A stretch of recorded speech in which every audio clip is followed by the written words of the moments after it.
Stefano. Welcome back to Bright Hairy News, the Friday edition of BHN.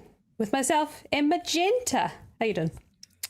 Yeah, not too bad, not too bad. It's officially Pride Month for the rest of the country now. Auckland like to do it early, but it is officially Pride Month, and tomorrow is the Pride Parade in town, which I'm excited for. That's why you might notice I managed to sneak a little bit in up there.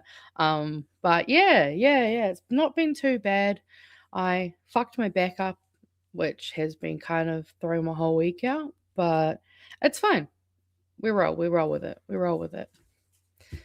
But yeah, As, how about Kiwi yourself? Burb says, time to get gay. It's always time. It's always gay time. There's no time to It's get always- gay. It's just always going. Always gay time. But there is extra gay activities. So like I know, I believe you guys had your Pride Parade on the 1st of this month. Yeah, I did see First or something about that, second, yes. one of those. Yeah. So yeah. Golden gay Exciting. time. That's the one. Oh, Yeah, fucking that's love the- golden gay times. If anyone's not aware, we're talking about the ice cream cones, if I'm not mistaken. Oh yeah, Is that that's correct? it. Yeah, no, that is what I'm talking about. I fucking love that ice cream. It's so good. Well, today's been a bit of an exciting day. It's your second BHN broadcast Yeah, for Friday. that was a surprise. Yes, so there's been a bit of a news drop, which if you are a political tragic, which I'm sure you are in the chat, you will most certainly have heard about all the kerfuffle of the latest Curia Poll. Numbers that do not favour National at all. In fact, the little graph that Chewy was showing earlier today, I think says it all.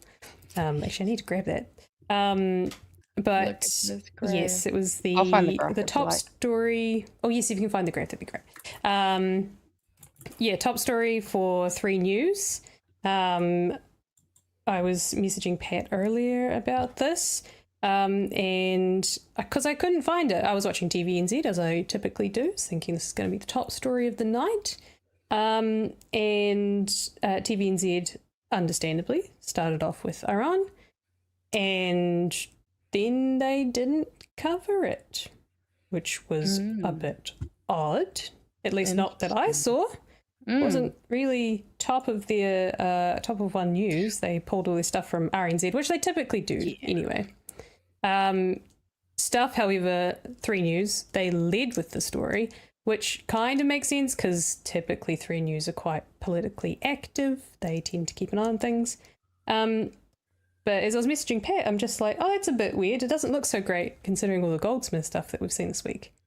And then I was like, oh, this doesn't look great with all of the Goldsmith stuff that happened this week. Nope. And I've got a not so great video of Goldsmith for tonight as well. He's fumbled it again. Dear. So it only gets worse, guys. So I think the stuff stories, they did a very good job of showing some stuff that doesn't look good for Luxon. But generally speaking, across the political commentary sphere, right and left, there are speculations and very, very loud murmurs now that National are pretty keen to get rid of Luxo. But I definitely, some of the stuff we're seeing from Nicola Willis and the tone that we got from Christopher Luxon in a unscheduled random appearance just before the 6 o'clock news on News Talk ZB.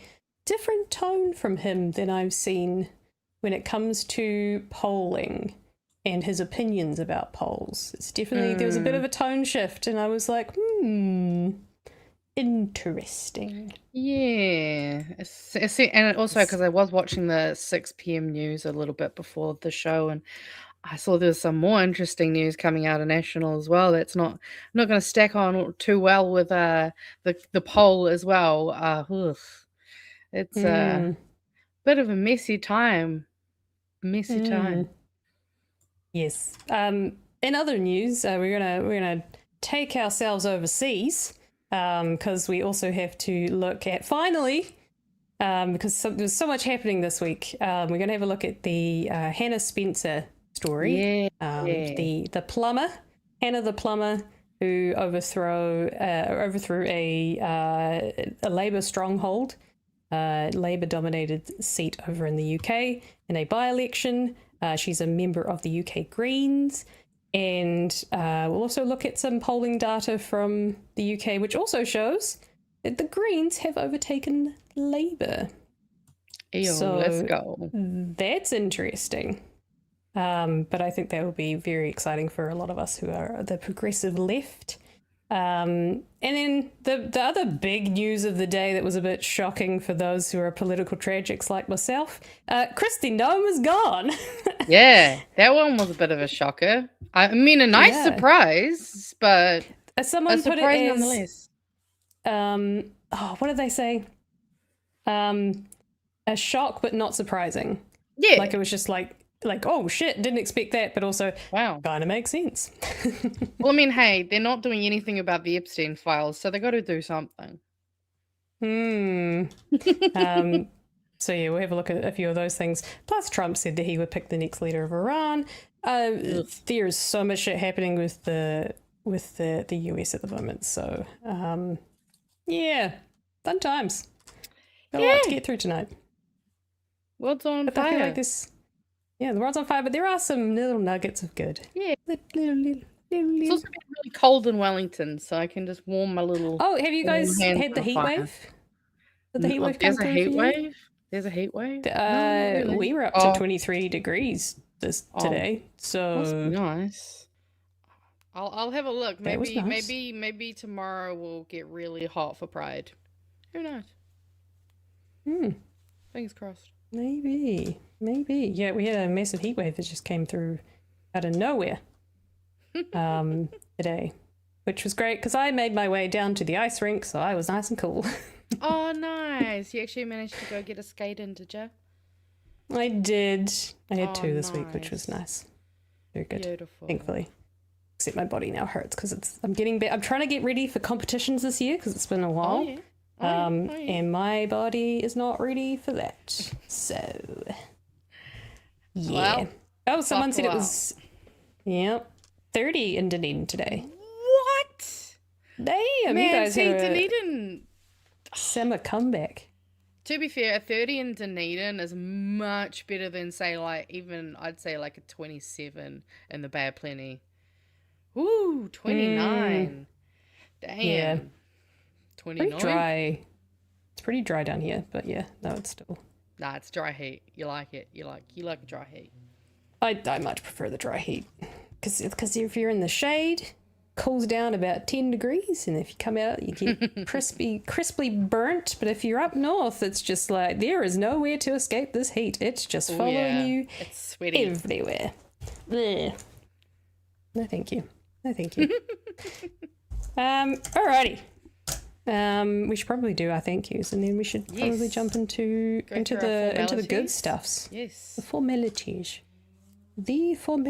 such as thanking the patrons who make this show possible, who support us weekly. Well, I mean, technically it's monthly, but you know, we do a week. They support us daily. Almost, you know? Daily. They support us daily. Thanks to you guys that we're able to make this show possible. If you'd like to join us, go to patreon.com/BigHairyNews. If I am correct, there might be a Patreon meetup. Oh, the monthly one tomorrow. 10 a.m. Yes, it's a little bit earlier than normal. Yes. So yes, I might be so there. If you are I don't a patron, know. We'll see if I can make that. The Magenta might be there. I know Pat will at least be there. Pat will. But yes, if you're a patron, don't forget that that's happening tomorrow. So yes, you get things like monthly chats with us, as well as sneak peeks of the merchandise. Sometimes you'll get exclusive interviews before everyone else. And Pat will just keep you up to date on all the amazing things happening. So yeah, big thank you to all of you. You can also support us by sharing our content, jumping in on the chat. You can also super chat, lots of many ways. You can also go to the shop if you'd like to get yourself some. Ooh, just point out this lovely little. Looking good, looking good. You can get yourself some merchandise such as hoodies, t-shirts, nibble pins. Which did I see you wearing one, Magenta? Are you rocking? Yeah, I got the pin. I got the t-shirt. Pin. You got the tee. We got stickers. Stickers. We're on. Nice. And some mugs as well that are still available. Yeah, amazing stuff. Thank you to everyone who supports us with buying the merchandise and supporting us on Patreon and jumping in on a Friday night to have a chat about the big news of the day. Oh, so much news. Shall we do it? Let's do it. Let's jump right into it. The story from 3 News is about 5 minutes long. So in order to be respectful to the journalists, we are a commentary show, so we will have to find points in which to break this up and make it a 20-minute video. Transformative. But Jenna Lynch did a very, very good job, as she typically does when it comes to political news. And then there's a little nugget that was able to be popped on right at the end there with Luxon doing an unscheduled chat with Heather Duplessis Allen. Ah, yes. And they managed to catch that, so couldn't get away with that one, Luxon. Couldn't get away with it. Yeah. Let's listen to what the big political tragic news was for the day and how everyone reacted to it or didn't react to it. Some people just didn't care. I was shocked. People do. I'm sure it wasn't muted. Sometimes. How dear. Is said to be shaken by a horror poll out today. In the latest Taxpayers Union Curia Poll, support for Christopher Luxon's National Party has plummeted to just 28.4%. Senior political correspondent Jenna Lynch says that in government that is untenable. So the obvious question is, are Luxon's days as Prime Minister numbered? It's also, just to note, that number, the 28.4, as I was doing my Love RNZ, fantastic little side related things. Their tags are perfect. I saw something that was from October last year where they also had a sub 30 result as well, but the tone was very different. It was like 29.9 or something like that. So it was pretty, 1 point higher. Yeah. But the tone shift here is different. So yeah, we'll play it through. Hard when you can't quite do what you're supposed to. And the Prime Minister has had one of those weeks. Wait, sorry, I missed that. Hang on, we need to go back just a wee bit. That's so bad. Oh my God, he looks like such a doofus. Hang on, what sorry. a I think we all missed that, so we just got to replay it. Numbered. It's hard when you can't quite do what you're supposed to. And the Prime Minister has had one of those weeks. We understand this. Exacerbated today by a truly terrible poll result. Luxon flinging National... They come back to that clip later on. I was showing my husband that clip and he was like, oh, but I was thinking like, just watch the interpreter because I think that says everything you need to know. You'll see what I mean. Downward into the 20s, his deputy leader not even bothering to sugarcoat the disaster. It's obviously not a good number, and put it this way, that's a poll, but if that was the number that National got on the actual election, that would not be an acceptable result. In the latest Taxpayers Union Curia Poll, that's a different tone.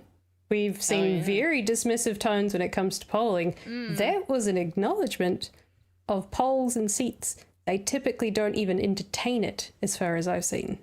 Maybe she's trying to gun for a seat. She won't fucking get it. They're not that dumb, but, good on her for trying, I guess. She's stained with whatever stink Luxon's going to leave behind, so she's fucked.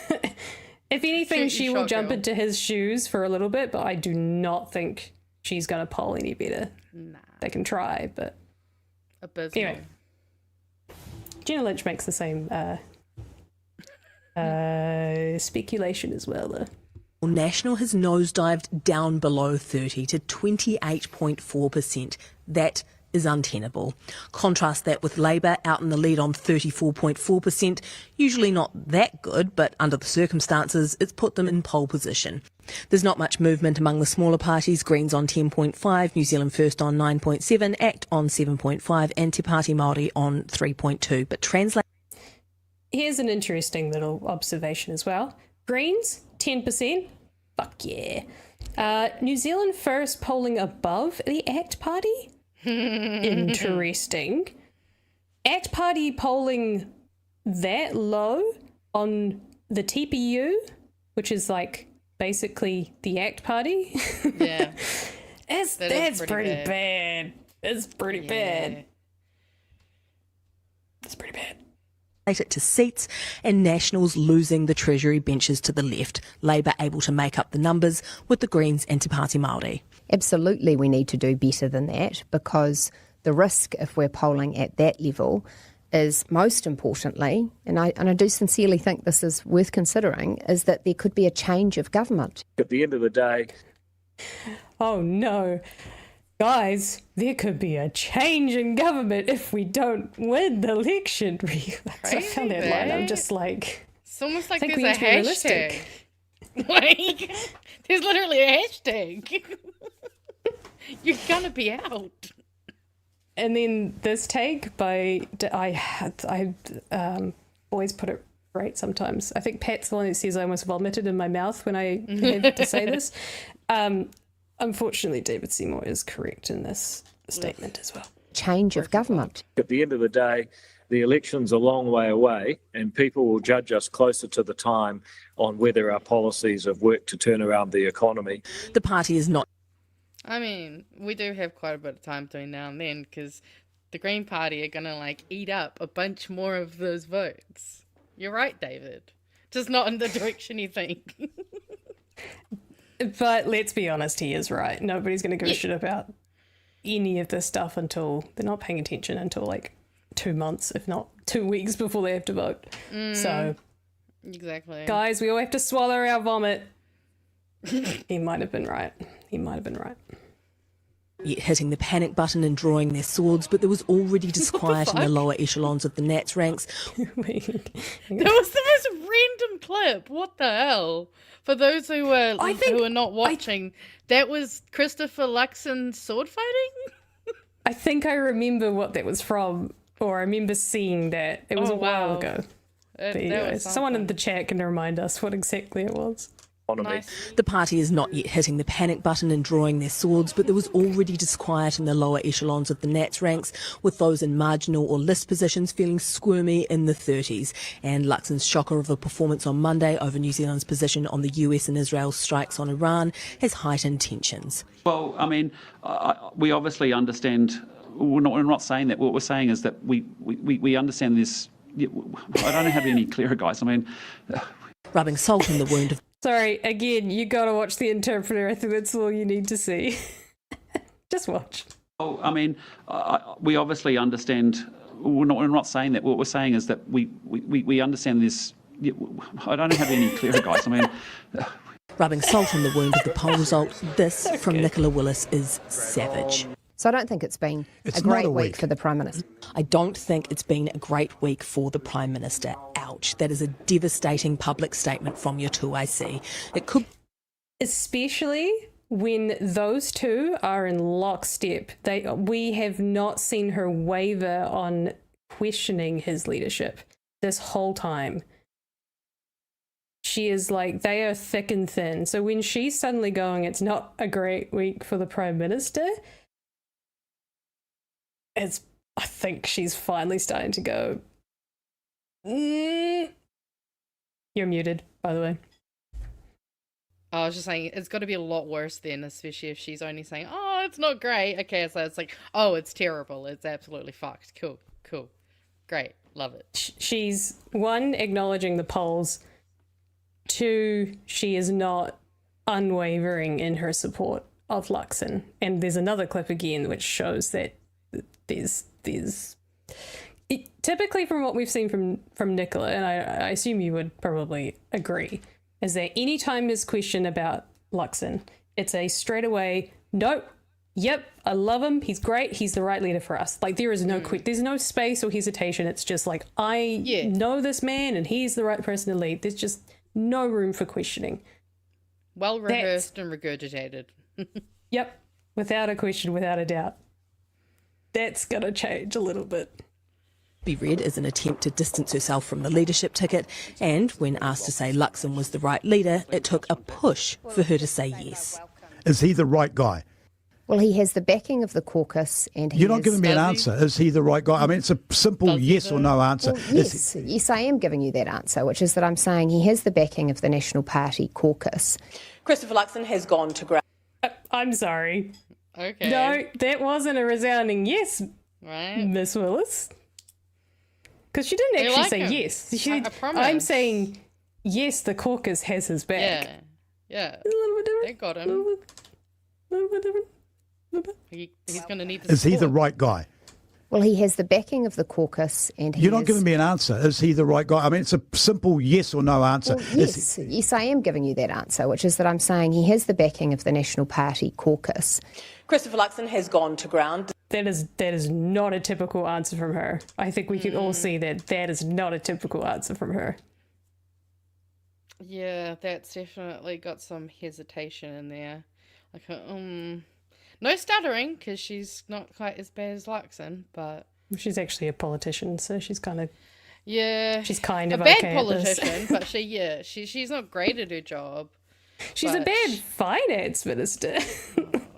She's probably She also an wants to average be our politician. mum. Like, I'm sick. To be fair, that's what it's also... I'm used to her speaking to people like she's their mother. She's not doing that there, so she's definitely... Because often she's talking down and very much in a kind of, like, telling you off kind of way. Yeah. Point. Good point. All right, carry on. Sorry. Deciding to hole up and have a good hard think. Political insiders have told me that he is taking some time to consider his options. And here's where it No, he's not.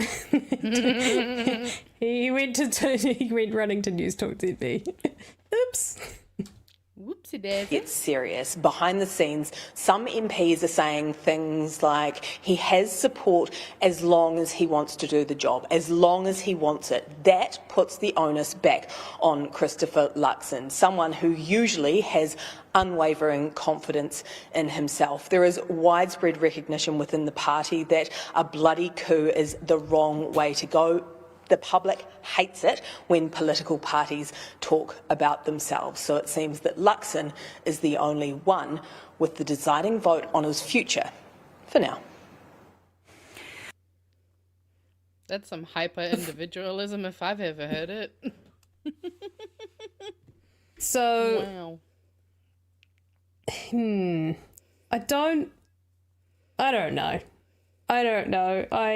I have a feeling that Luxon is going to fight to the end to keep his job.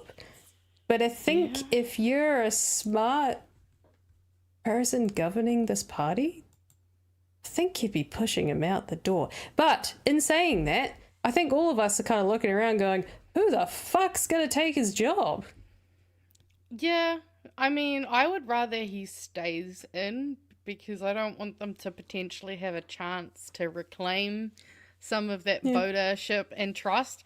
I want him to stay. This jellyfish can keep on wriggling and writhing around until we get to be able to vote Labour and Greens in, you know what I'm saying? Like, yeah, we're all in that boat. But at the same time, I also want a prime minister that's a prime minister. although there's not very good options. I mean, the Bish, and I mean, Erica Stanford, I know, was Pat's pick originally. I don't know if he still stands by that, but I did see someone mention Mark Mitchell on Blue Sky, and I'll be honest, I think Mark Mitchell's probably the closest I could think of, because he's actually been doing work in terms of all of the emergency services stuff. He has. He's not a great guy, and there's still heaps of things he does wrong, But out of all of them, because the bar is in hell, I'd say he's like mid. He's very mid. So he could maybe do it. But I'm not sure, eh? Like, it couldn't be Simeon. Because they would just they can't put a child into the adult seat. There's no booster. I know it's mean because it's attacking him for what he looks like, but honestly, it's the perception of the public, and I think everyone would agree that, like, if you put him on the world stage, they'd be like, "What? Yeah, that's our prime minister." We went from a thumb to a high schooler. What the fuck? I think people will be like, "Okay, no one can take this man seriously." I don't know who's. I feel like it's a bit of the polls suck. I think we're just not going to get better. It just keeps going down. We need to find someone who's going to take us through it. I think it might be a timing thing, though, because you do it now and you've got enough time to get the country used to a different leadership. But also, if you're the party in charge and you swap out your leader before the election, that's a terrible look. That's saying a lot about your leadership as the current government. That's bad. Yeah, that's bad. It's not good. And it's not Jacinda, because Jacinda had done it for 2 to 3. She was in her second term. And she had been through a lot of shit. And she said, "I'm exhausted and I'm out." And everyone was like, "Yeah, okay." She wasn't ousted. She walked away, which is its own thing. And then Chippy took her place. This is like, you've come back from Christmas, you're the Prime Minister, and you didn't make it through one term and you're gone. Right. We're only 3 months into the year. They already, I'm not sure.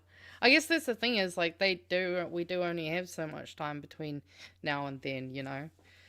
If they are going to be the serious party that they have been in the past, they would actually do something.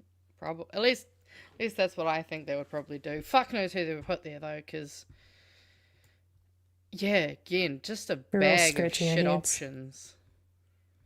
Yeah. Anyways, thank you, Sam Hayes, for giving us a wonderful thing to look at while we discuss this. Shall we listen to the Prime Minister himself and see what he had to say in his spontaneous interview with News Talk ZB, his favourite station? News Talk ZB for Luxon is Trump's Fox News, let's be honest. Come on.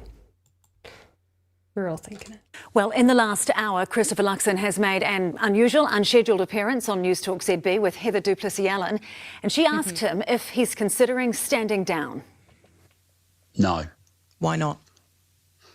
Well, look, I mean, we've got a lot of work to do, and I think, you know, I've got skills that actually are very useful at this time when we're trying to navigate some challenging global environments. Our biggest challenge in this country is our economy, and I understand the economy well. I appreciate there's a lot of Kiwis still doing it tough and are challenged by that and are frustrated by that, as I am. But, you know, we've got to follow the plan, and it's starting to work a little bit, and we want to see more of it happen over the course of the year. What are your ministers telling you? Are any of them telling you to consider your future? No, not at all. Are any of them telling you that they back you? All of them, yes. There's some gaps in there. This is not a Luxon I'm used to seeing, because he will talk over people to be like, no, speculation, no. And that, the beginning, it almost sounded so defeatist. No, there definitely does sound like a lot more of a... Like, yeah, he feels a lot smaller, which I'm wondering if that's also why he's not stuttering so much, because he's kind of almost, it feels timid. Yeah, now I put my finger on it, it feels, this is going to sound crazy, it feels genuine. For the first time, I think this is actually a more genuine Luxon. It's not this big bravado, I'm the man. Like, yeah, sure, he's saying the same shit of, like, I'm good for the economy, but he's not saying it like a dickhead. For some reason, there's some honesty and some genuine feeling behind this. I don't know if it's because he's had a really shit week with all the scrutiny he's had around Iran. I don't know if he's just been super busy and it's a Friday night. It could be that. But something about this does not feel like Like, I feel like he's either been broken down or he's actually taking this seriously. It's one of the two. I kind of wish there was video for this one, because this is one of those ones where I want to see him. I want to be able to see all of the little micro expressions and stuff, because, yeah, I definitely think it sounds That's usually different. the tells. Exactly, yeah. So, I mean, maybe his shell's been broken a little bit and he's actually realizing, oh shit, I might actually have to fucking, I don't know, do my job. He doesn't even have any portfolios. He's got no excuse. He's got nothing else to do except fly around the world half the time and then fuck up answers to do with girls being murdered. He couldn't even say if that was a bad thing. Like, just, if Jacinda did any of this shit, she would have been eaten alive. Chippy would have probably even copped quite a bit of flack too. But, embarrassing. All right, continue on. No, not at all. Are any of them telling you that they back you? All of them, yes. Is there, if this is not a poll number, Chris, that's bad enough for you to consider your position, what is the poll number at which you do? Well, can I just step you through the polls, right? Because, you know, if you're in my position, I get asked every single week by a different journalist or a different media organisation that has its own polling, right? And there's often public polls that I'll have 2 public polls in a week that will be saying different things. Well, the only polling I look at is the one that we do internally for ourselves. Since and I've what is become the that leader for the telling National you? Party Where are you guys sitting? Well, I don't talk about it, obviously, but I just would reassure you if there was a problem, I would be doing something about it. Well, Jenna Lynch has been told about the National Party's internal polling by a caucus source. She says it has National at around 32%, so 4 points higher, but still below Labour in today's poll on 34.4. So still not a great... don't autoplay. Yeah, so that's interesting stuff, isn't it? No, everybody? actually, I there's actually a real quick clip that I saw on Blue Sky that I think kind of ties this in the end. If you want to have a quick look, it's another ZB one, which, you know, you'd think this is where Christopher's got most of his fans and like all of that kind of stuff. But there's just this quick clip of this woman who's rung in to talk to Heather, and she high-key roasts him, and it's hilarious. So do we check it up? Yeah, I've got it up if we want to have a quick look. Oh, mate, hopefully it's not too loud. You know what I thought the toughest part of watching that video was? When so Luxon... Oh, they're referencing the video where that person makes the wanking gesture as he walks away. Oh, fuck. He's gone from just patting someone on the arm to sort of a rub like you'd give your great auntie, which is, you know, I think he needs to pull back on the keep hands to self. But then he walks away and he's like the uncool kid in the playground thinking he's really made strides with the cool gang. And so he's walking away and he thinks, shit, I'll turn back and give them one more wave that went so well. And so he's in the background waving again and she's in the front doing a gesture. It was quite a hard watch.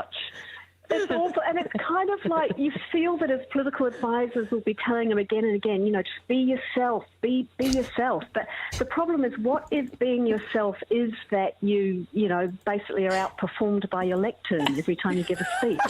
So I don't know, you know, it's hard to know what to do with him, isn't it? He's not.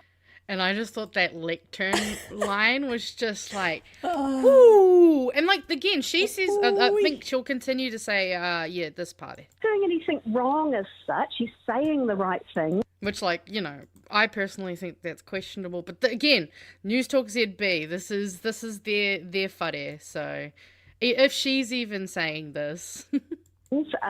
He responded well this morning. It's just not connecting. We just don't love him. And you've got to love someone who's the leader of your country, or at least admire them. Yeah, we just have to enjoy this video. You know what I thought? And I thought, especially with all that stuff that you just showed us, I was like, yeah. Again, those are his people. That's his side of the kind of media sphere. And even she's like, yeah, just... No, hey, he's just not quite got it. And I mean, it's clearly going around that, you know, people aren't feeling him. And, it, you know, whether he's so-called got the support of his caucus, honestly, seems questionable. But I guess like Pat said on the earlier stream today, hopefully we might see something by Monday. You know, Monday, Tuesday, we might see where this goes. Because obviously, yeah, there's a chance, you know, we might hear some news. If he'd have gone to ground like Jenna Lynch thought he would, and not, so I looked it up for the video, and he called in, so unfortunately, I think it sounded like he was in the studio, right? I'm gonna double check that wasn't something else. I'm pretty sure the video I just saw, yeah, no, it was just a call in.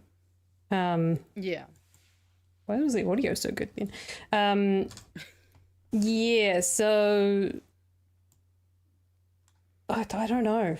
The fact that he's come out and being like, no, I'm going to get in front. I wonder if it's almost like I'm going to get in front of this and I'm desperately trying to hold on to this. And I'm going to show national leadership that I'm the right person to lead this party. And I've still got some fight in me. And I'm not going to just back down and go to ground for the weekend. Maybe. Honestly, with this guy, who knows? I don't know what he's not thinking. Very good at this, so it's yeah. Or he's just a little bit scared and he's trying to be like, oh shit, you know, like, you know when someone's like, oh, we've got to talk next week on Monday, and they're like, we'll schedule a conversation because we really need to talk. Maybe that happened with him, and now he's just kind of like, that could have, you know, broken that shell and shaken him a bit, being like, fuck, can I do anything to try to, you know, maybe make it seem like it won't be as bad next week? But getting kicked by your own party there is no good way to look good the next week. It's just no. Yeah, from what I've just seen there from Nicola Willis and Christopher Luxon, I think themselves speaking, though they're saying the words, I think how they're saying and what they're coming across like is speaking volumes. And I'm saying this, I think you would agree, from someone's perspective of we've been watching these guys like hawks for the last 2 years. I've seen far too many videos of these people. Yes. Far too many. It's so easy for me just to look at that and listen to it and pick at it and go, this doesn't sound like the Luxon that I'm used to hearing. Yeah. It's going to be interesting to see how it goes. And hey, so that was fun. I'm happy because that could be good for us guys. Whether he stays or goes, I think the left bloc, you know, we can really rally together, get people to roll to vote. I checked. This does work on if you scan it, the QR code does work. I went and checked one of our past episodes. Nice. So if you haven't enrolled or checked, make sure you check because sometimes you're not there anymore. As Peter says, to be a fly on the wall in cabinet on Monday. Oh, absolutely. That would be juicy. Right, we should get through some of these super chats. Yeah, that's the word. Then we'll pivot ever so slightly to a very, very closely adjacent thing that also came out today, which also does not help with piling on to all the things that are happening. XL there for $2 says professional wrong person health duplicious salad. No, Heather Duplicious Ellen, sorry. I think duplicitous, I think is duplicitous? Yeah, no, that's I don't know. No, you're right. We get it. Syllables and sounds. $5 says Nikki Noboat knows Luxon is taking on water. Enroll, fam. 2 messages. The price of one. Richard G says next week's snap election, do it Luxo. Don't know. It would be a terrible move, I think. The only one that would benefit from that, I think, is Winston. Weirdly enough. Yeah. Who knows? Yeah. Yeah. Isolde says he's got skills. They're multiple. He's got He skills. got skis. They're multiplying. And he's losing control. You're the one that I want to go from Greece. Hell yeah. I was a pink lady in high school, so took me back. Eric for $20. Thank you, Eric. Just wanting Magenta and Emma's opinion to give an example of what NACT did with disability funding. Called the carer support team and asked about subsidy for laptop, phone, or tablet, and was told the subsidy is one-off only. So I'm assuming that's in terms of the NASC funding that you can get available. I'm assuming that's what he's referencing under WINS. Is it WINS or ACC? WINS, I think it is. I don't know who does it. I'll be honest, I have not really navigated that system at all, so I am not very familiar with it, but I know that they did just pass that horrible fucking can't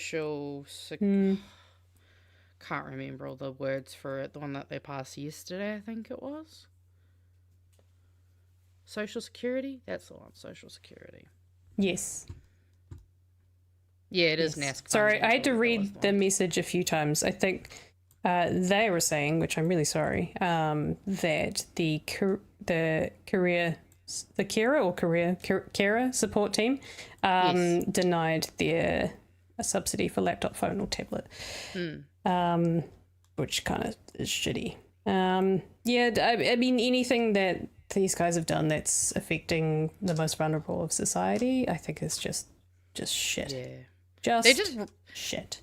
They're penny pinching from poor people in all areas just to help give their landlord friends tax breaks and all that good bullshit with bright lines and the just huge fucking list of shit they've been doing for the last 2 and a bit years now.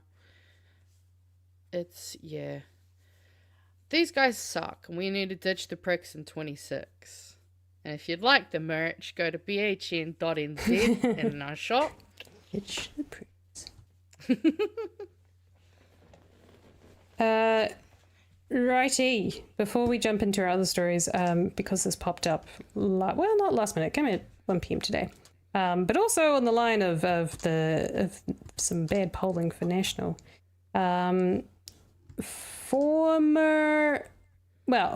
National Party member, the former MP, and she was also the Equal Employment Opportunities Commissioner, Jackie Blue, has defected, is that the correct word, over to the Opportunity Party. Yes, defected, I think, is the word. Defected. Yeah. Defected? Defected. She's left. Defected. She's left. She found herself a top. She jumped ship. Former National MP Jackie Blue is changing her political allegiances, saying the government handling of pay equity changes was her breaking point. She resigned her National Party membership and is joining the Opportunity Party as a mentor to its new leader. Oof. Hell yeah. Not good. Jackie Blue was a member of an unofficial committee of former MPs, which last week condemned the law change cancelling dozens of pay equity claims from female-dominated workforces. Ugh. This is not a decision I take lightly, but I can no longer remain aligned to the National Party. Blue said in a statement to media on Friday, the Equal Pay Amendment Act 2025 was a hatchet job on 180,000 workers, and it is representative of a political system that lacks the courage and foresight New Zealand urgently needs. She added, I will never forget or forgive what this government has done to low-paid workers, mostly women. She said workers were belittled and mocked during MPs' debate on pay equity changes. Some MPs refused to meet affected workers in their own electorates. Procedure was weaponised against the very people Parliament exists to protect. She said that the government's handling of the Act was an abuse of urgency power Pay equity legislation they put through in May last year under urgency with no impact statement, no select committee process, was an abuse of power and undemocratic. It was appalling. Hopes and dreams were dashed. People were hanging out for their pay equity claim to be settled. Some were almost completed, and they were cancelled. The rug was taken out from underneath them. I knew from that point in time I could not carry on being a National Party member. She said she'd been a member of the National Party for 50 years. Damn, girl. Hoo-wee. She put out some shit then. Right? That's before even Chewie was born. Damn. She's blue and through, isn't she? Right. Wow, she was. Now she's teal. Yeah, she's teal. There you go. I just could not see any way through this. In 2020, National Party had supported unanimously, just 5 years ago, National Party had supported unanimously the Pay Equity Amendment 2020, which was considered world leading. And I was so proud of the National Party. They weren't the government at the time, but they supported it. To turn around and bring this new act in, which cancelled these pay equity claims, making it harder for new pay equity claims with no select committee process, was appalling. Blue will join Opportunity to mentor the new leader, Kulei Wong. It's Kulei, right? Kulei Wong. Kulei. I think Kulei, right? Not Kulei. I think so. Honestly, I've only heard her name pronounced once, and that was a little while ago. But I think she does often go by Q.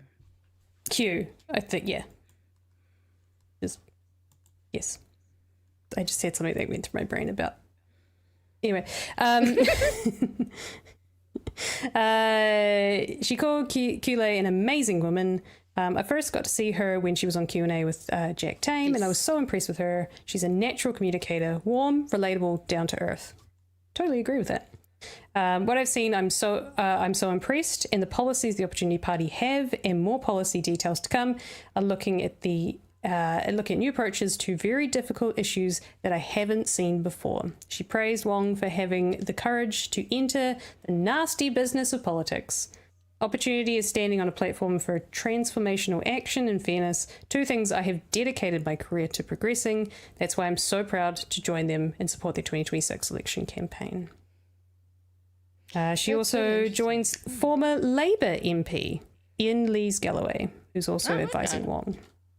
Interesting. So, true teal. Well, maybe not true teal. It would be purple, but a bit of teal, bit of purple. My brain was going, wait a minute though. If I zoom out, she's been in this for 50 years. National have had some pretty horrible fucking reputations in the last 50 years. And somehow this is the one that puts, like, that's some first wave feminism kind of energy. Like, hey, haha, that's like funny for thing. But I'm also just like, really? That's what it took? Like, your national government were the ones during the Springbok tour in, was it 1980? Don't ask me the exact number. I wasn't born yet. But I'm kind of surprised.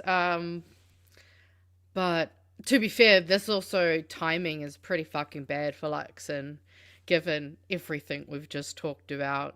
And everything Pat and you and Chewie, Pat and Chewie, all of us have talked about this week. On top of all of that. Oof. It's, not good. And I mean, if Top are able to start poaching some of National, hey, I mean, I'm more than happy for National to be weakened if that's what it does. Hopefully, fingers crossed. All I know is vote Labour and Greens. I am interested to see what the Opportunity Party does, though. Or Opportunity Party, not the. It's going to struggle to get rid of Top when they've kept the same name. I'm excited to see what Q does. I'm excited to see what they think is transformational change. I'm excited to see how they're teal, meaning a little bit of green, a little bit of blue. Well, that's kind of what I was thinking too. I'm like, are they supposed? Because that's an interesting mix. It makes sense. Yeah, 100% makes sense. You've got perhaps more I kind of think of blue as more like business and corporate, I think. Yeah. I sort of think farmers, business and corporate, and I think of we got to somehow appease the business community, which makes sense. It's all part of the economy, but we also need to make sure that it's fair and good for the working class. And we've got to make sure that it's also a social welfare system that actually brings people up into the working class, if not supports them when they can't. That's sort of what I see teal as. It's more of whereas I see green as more like the fundamentals are, I guess tiriti kind of pretty much is fundamental to it, right? Which is planet, people, and that undermines everything that they do. And then everything else on top of that is kind of like how they stick to that moral compass, essentially. So they kind of come at it from a different foundational, but I could definitely see that opportunity will have very similar policies, but just skewed a little bit more towards businesses. And I think that's a good strategy because they'll take votes from old school national, someone like Jackie Blue, and without dunking on the corporate class or the corporate business, because corporates and business fucking hate the Greens because they are so strongly socially, like they are people first, and we love that. Yeah. But if you run a business, they're just like, fuck, we're just gonna get taxed. I already pay like so much in tax already. I've barely just made it through my second year. Like, how am I going to survive as a business if I keep getting all of these things I've got to do? And I think opportunity will be the ones to sort of be like, hey, calm down. We can, everybody wins in this situation. At least we think. I think Tiffany says it well, in my opinion. They seem centrist, and that's safer during the fall of the far right. Chuck them in the middle. They can hang out with Labour. They can have like little barbecues, and then we can all have a little whānau hui if needed. But yeah, good on them. Hopefully, I am genuinely interested to see how Opportunity Party does like progress and go on, and I guess form more of an identity. I think to me they still feel like they're real young, so I'm like, you're a kid, like low key, you kind of, you're figuring shit out. I'm not gonna make too many judgments because it'll be to be seen how they kind of perform, especially since I think they are going for at least a few electorates, I believe. I don't know which ones they're going for, but other than Q, I don't even know who's standing for them. Nah, neither. I haven't really had time to go looking into that lot. I mean, I think we've got bigger issues to fry and mahi to do, so we'll keep an eye. Yeah, we'll see. I'm always interested. There's new players in the game. I'm not. It's always interesting to see. No, it's absolutely. It's good to see. Yeah. And actually, there's a comment. Maybe they could become a new kingmaker. I wouldn't mind if they knocked fucking New Zealand First out of the way. Fucking shove them out the way. Yes. Yeah. That was definitely something that was on the cards a few elections ago, actually, when was it Raj or Ranji? I cannot remember. Manji?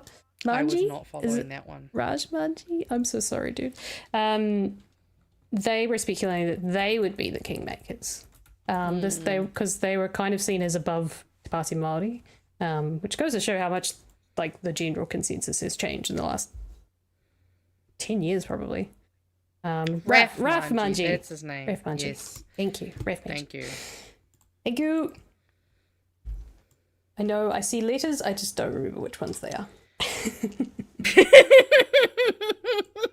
I mean, Pat's got dyslexia. I think he'd agreed to, and like, I get it. Sometimes you just look at them and shapes. Like, I don't know, man. Shapes. There's some kind of script. I know there's an M, there's words. an R, there's a couple of A's, there's a J in there. It's like playing Wheel of Fortune, Yeah.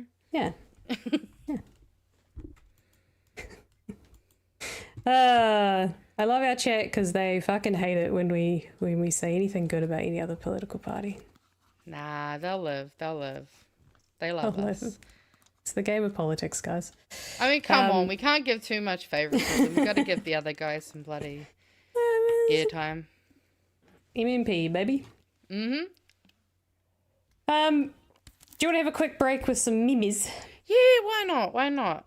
It's been a big old slog. You'll have to chuck me up on the screen though. Like a dish. So someone posted this. What's your best Winston Peters anagram? Mine is newest stir spin. So I thought we could play a game of playing anagrams with MPs' names. So if you want to go to the Facebook group, I have put a post up with my first anagram. I did David Seymour's name. And or post it in the Discord, because if you've got some fun ones, I want to see them, and I'll probably chuck them in the memes if they're funny. So go do that. Oh yeah, it's now officially cheaper to play an FPS in real life. So you've got Corsair Vengeance RGB 64GB DDR5s, $906.99 versus a whole gun for $550. Fucking crazy times we're living in. Oh yeah, this is another beautiful creation from our Discord whānau, Nutted Out Rivalry. Didn't we have the same one last week, or was it a different? I might have left wording? that one in there. To be fair, I probably just left. Still it relevant. Yes, as we saw Trump, he just really was like, you know what? Everyone makes the meme about me being Farquaad. I'm just gonna actually do it. Like, that was... Oh, yeah. This is a thumbnail I made for Aotearoa tonight. And I really rated it. And since we rate our own gear on the show, here I am, rating my own gear. It was definitely a shock to hear everything on Monday. Oh, this was an awesome meme that someone posted in the Discord, I think a week or two ago. I actually sent this to the Green Party chat. Marama has seen it. And she liked it, so... Oh, this one was so good. Obviously, Magic the Gathering and Marjorie Taylor Greene is always a funny meme. So for me, this was, basic tribal creature, white power, gains +1/1 for each friendly white creature in play. You never want to give someone like me free time. And then obviously with today's news, this was on Brian Tyler Cohen's video about Kristi Noam, and I just thought that was too good of an edit. Noam alone. And obviously Luxon, he's gonna get rolling soon if he's not careful. She's coming. Also, did you see that picture? This picture just, hello, hi, I'm Chris, hi. Oh my god. Whoa, Jesus Christ. What the fuck is that? That is Pat on a full moon, since someone noted that he's often not... I think Detective Rogers noted that he gets you to fill in near full moons. So the chat started deciding he must be a werewolf, and this is the beautiful artistry that was created. Kia ora. And we got a new emoji from last night's episode with awesome friend of the show, Paul Barlow. Sorry, whānau, there's just a massive spider that's just crawled down real close to me. So like I think that's the last meme. I'm gonna mute myself and go do some murdering. 1 second. I was reading the chat, so I actually kind of missed what she was... Sorry, Magenta was murdering. What were you murdering? A spider. Ooh, we got it. We got it. Sorry, we got it, whānau. Reading comments about Quile. Yes. Quile. Yes, actually, I did read that. Someone said it was Q. Also, I saw in the comments earlier, someone saw me on a poster for Yes for Success. Yes, that's me. Yeah. If you guys see me around, take photos. I want to see where I am. Nice. Because apparently I'm currently the face for their marketing at the moment. So I'm on banners in WINS offices. Yeah. So if you see me, let me know. Go. Alrighty. Up and all. All the chats. Oh, all yeah. the chats. All the mini chats. It was interesting what you guys have to say. All right, sorry. Shall we go back to being green? Yes. Do we? I mean, I'm always green. I don't want to miss out talking about this, so I'm going to prioritize it over Hell what yeah. we already know to be true about America. It's on Let's have a fire. look at what Yeah. happened over in the UK of all places. I know there's lots going on with them, but hey, yes. there's actually some positive stuff happening. Some very positive stuff. Wait, where did it go? Where did it go?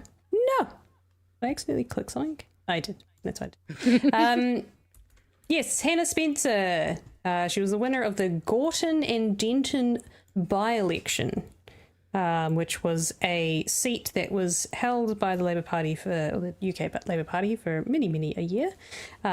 She ran on being Hannah the plumber, a very thick country accent. At least. Yeah. I don't know where it's from, unfortunately. Someone in the chat can correct me because I don't know whereabouts. And it says, I know it's Gorton and Denton. I don't freaking know where Gorton and Denton, and we're talking Manchester district. Thank you. Yes, she seems like a very normal human being, and I have loved watching all the coverage on her race, and her wonderful election-winning outfit was fantastic. Yeah, let's look at this wonderful news. And then we'll also look at some polls that came out after, which is also mimicking some of the polls that happened before she won as well, which was saying that Greens are on top, which is exciting. Hell yeah. She calls herself Hannah the plumber and says she's ready to throw a spanner in the Westminster works. Well done for the party, yeah. The first Green MP to ever come into Parliament on a by-election win. I swear by Almighty God that I will be faithful and bear true allegiance to His Majesty King Charles. But how many more Green Party politicians could follow in her footsteps? Being a by-election winner has its baggage, with expectations riding high. And as she set off from Stockport Station, the new MP said the pressure to deliver is on. None of us are perfect, but we're human, and we need more humans in Parliament who care about each other. And I promise I will always try my best, and I will always be decent, and I will try and do you proud. To have so many people that have believed in change and something hopeful and willing to believe what we believe in and know that we can do something better. And politicians of all parties will be watching closely to see how this journey ends. When Hannah Spencer walked... Her win reminds me so much of Chloe's win in Auckland Central. Yes. Same. I mean, they're very different kind of vibes, but same sentiment. I mean, that's just the green, right? The Green Party across the world. But yeah, same sentiment. Very much about here for the people, and yeah, and she just looks great doing it. Look at that. I don't know anyone that could rock those two colours. I mean, how she's done it. It's impressive. She does, and I definitely I'm excited to see how things go over there and continue with the Greens, because obviously we've seen quite a lot moving and shifting over there, stuff that can hopefully also help us kind of go, oh cool, we can start to inch our way. And I did see a comment from I think Catherine in the chat saying, why do the Greens in New Zealand have no intention of being a big party? They seem content being in the low tens. I don't know how you got that sentiment that they aren't. In fact, we have every intention of we're being realistic and saying it's likely going to be a Labour majority, and we're hoping the Greens are going to be able to really pick up a decent amount. We're polling in the tens. I want us to get 25 MPs into Parliament this year. That is my goal, which is why I'm working extra hard to help out the Greens, since I am a member. Going to be joining some research teams and doing some stuff in the background. So we have every intention of being a big party. We're growing, and we've got a lot of awesome people coming up Obviously, everyone knows Tanya Waikato, and she's going to be an awesome force, but we've got heaps of other awesome people as well. And it seems the Greens, they attract some cool people, whether it's here in New Zealand or overseas. Yes. Continue on. Let's learn more. Across Westminster Bridge to take her place in Parliament this morning, she walked past this lady, the warrior queen Boudica, who led an uprising against the ancient Romans. She was a woman who defied the odds and scared the living daylights out of those in power. A bit of inspiration, maybe. Yeah. Looking at the stats, there's every reason.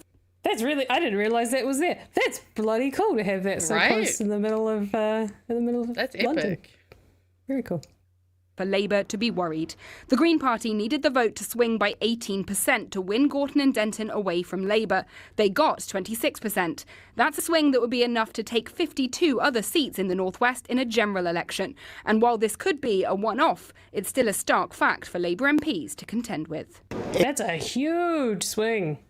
Oh yeah. Damn. Massive. Damn. Especially since I have to keep reminding myself they don't run under an MMP system. They do have to fight each other real hardcore. Yeah, that's the one thing I have to keep reminding myself when we look at the Greens versus Labour, because obviously here it's a different kind of thing. It's less of a argy-bargy fight and more of like a, we want to kind of have our ground, but also work alongside you. So yeah, definitely a different energy, but awesome swing. Very cool. It's not time for us to change our political direction. It's time for us to raise our game. You know, people say we can't out-reform, we can't out-green the Greens. What we need to do is be true to ourselves as the Labour Party. And I think we need to listen to what people are telling us, which is make sure that the economy is growing, make sure that people are getting the value for money from what they're seeing in their public services, and making sure that they're feeling more prosperous at the end of each and every month. With the Middle East Practical. Sounds very much like National Party here, but that's okay.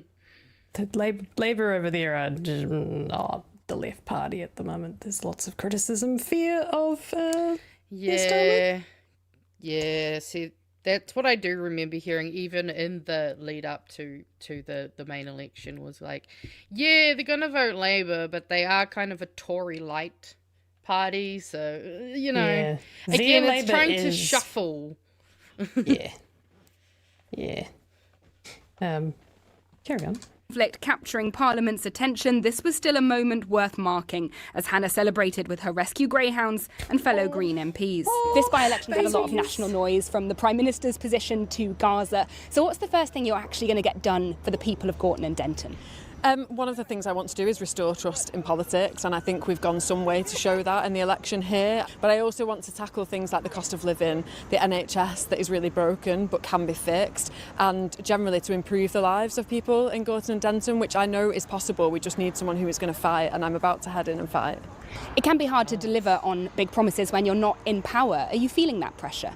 I'm really honest about what we can achieve. Having a Green in the room is an incredible force for pushing people to be better, pushing the government to do better, and holding them to account and scrutinising the decisions. And I know that we can only do that by having more Greens, and I'm proud to be one of them. Hannah Spencer knows the hard work starts now, but it's a first day that few will ever forget. Leisha McNally, ITV News, Westminster. So very, very cool.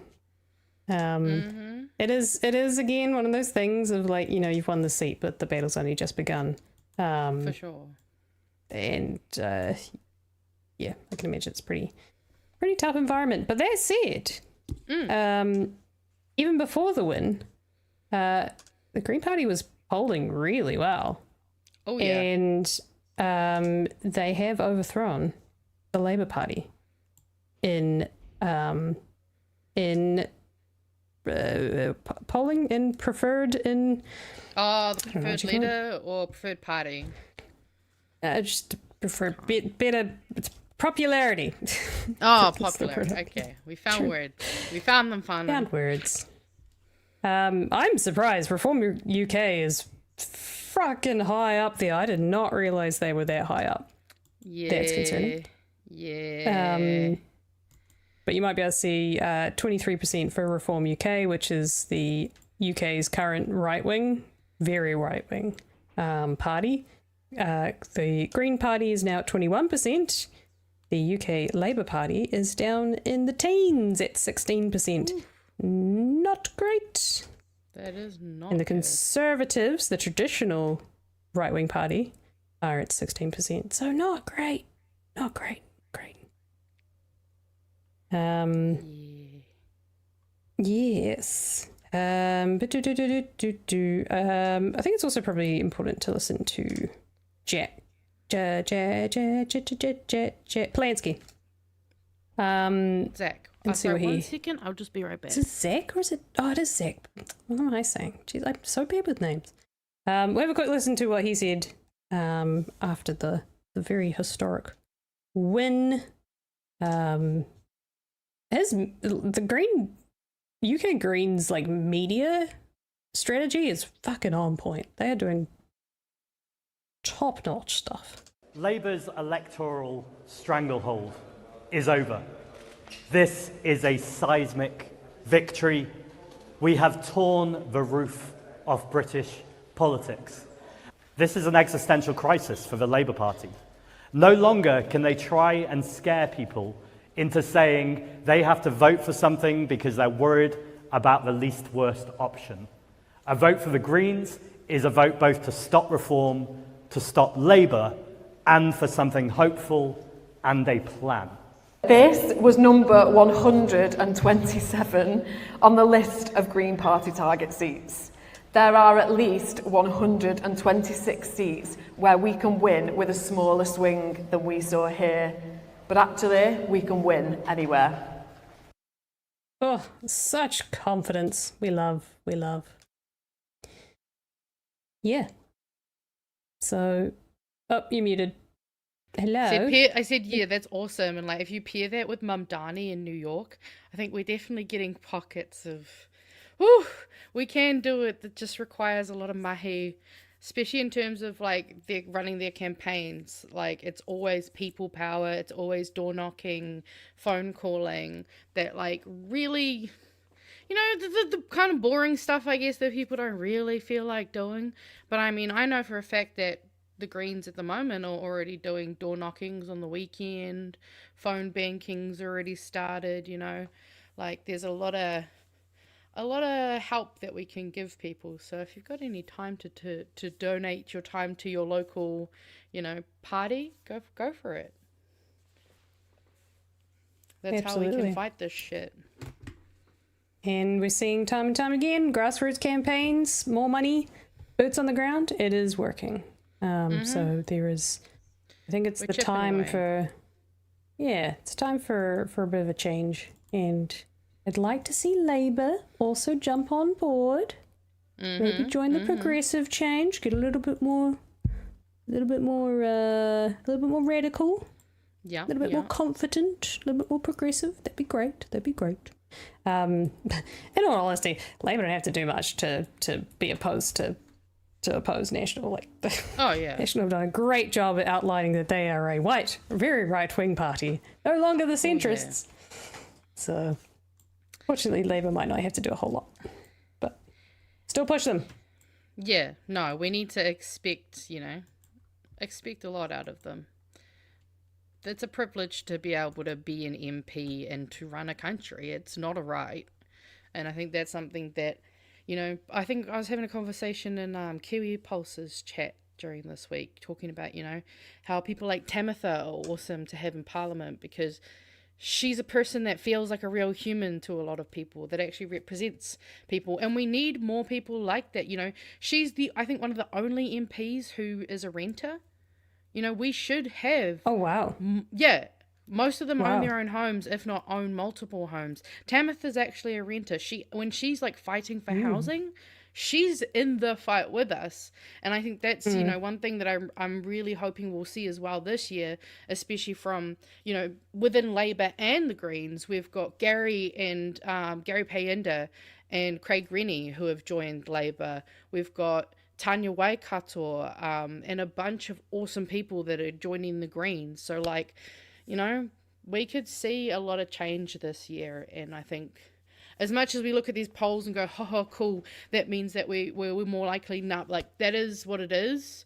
and we hope that maybe that trend will stay, but that doesn't mean we need to stop doing the hard work and the footwork, and even just the conversations you have with friends and family. You know, if you can get one new person to enroll, we can get thousands of new people on the enrollment. You know, if we can find that missing million, we can actually get change in this country, and we fucking need it.